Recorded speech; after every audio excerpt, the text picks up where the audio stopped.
Okay, so let's talk about our 1/4 inch seam allowance. There's a few things you can do to help you. You can see here I've got masking tape on as a guide, and what you can do is you can actually layer that so it's almost like a ridge. On my top 10 tips video, you can see how I did it.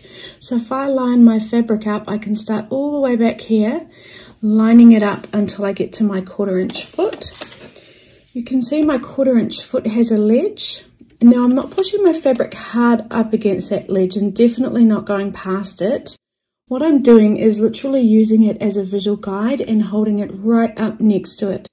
So I'm right up next to my masking tape and I'm right up next to that 1/4 inch foot ledge. Your 1/4 inch foot might look different.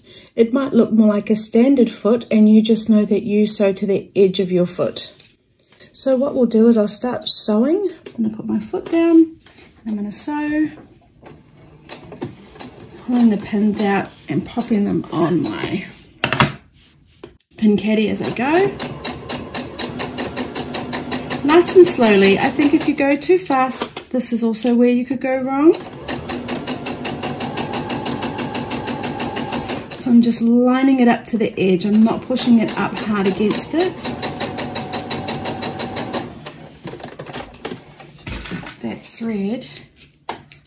Now, some people think that what they do to check that it's a 1/4 inch is they just measure the stitches from the edge, but that in fact is not how you do it, because the stitches actually take up space. So what you need to do is measure it once it's open. So what I'm going to do now is I've got my 2.5 inch strips. They're both sewn together. I'm losing 1/4 inch on either side of the fabric, which means when I open them up they should measure 4.5 inches.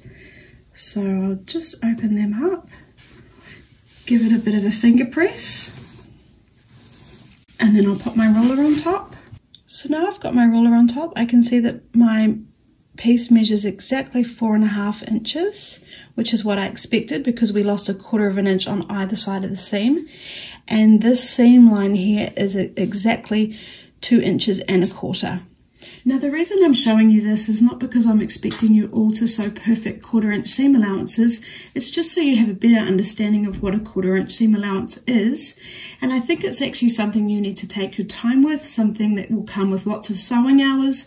So long as your seams are even, it doesn't matter too much when you're doing basic quilts. Getting this perfect 1/4 inch seam is more critical when you're doing much smaller, intricate quilts.